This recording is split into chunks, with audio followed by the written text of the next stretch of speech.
It was raised in your committee that solid waste management is also a big source of corruption. Is there going to be a parallel investigation into this? Well, actually po, in the Wednesday briefing, it's not just going to be DPWH anymore. No? So very important to make accountable those that are involved in flood control or infrastructure corruption. Pero we have to look at flooding in a more holistic manner. Correct.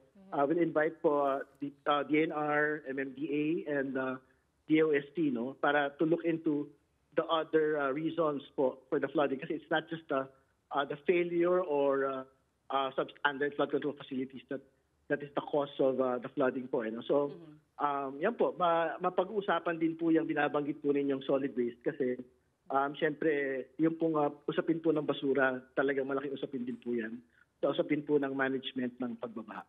At bukod sa solid waste and of course, itong mga flood control projects, may spillover din ba kung sa mga other projects, di ba? Yung mga bridge na natutumba, mga projects na hindi natatapos, kasama na rin. And of course, his own Yeah. pet The issue, Dolomite. the Dolomite Beach. Kasali rin yun.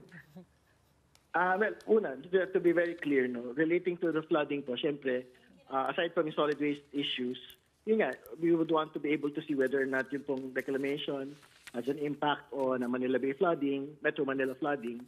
Yung Dolomite, yes, correct. We will look at that. And syempre, particularly the bridge that you are mentioning, I think as soon as it gets referred to our committee po, yung pong Cabagan-Isabela Bridge, yung failure po niyan, failure of design, and yung pong ilang mga particular issues po dyan, we will look into that as well. Kasi it was mentioned by the President in the State of the Nation address.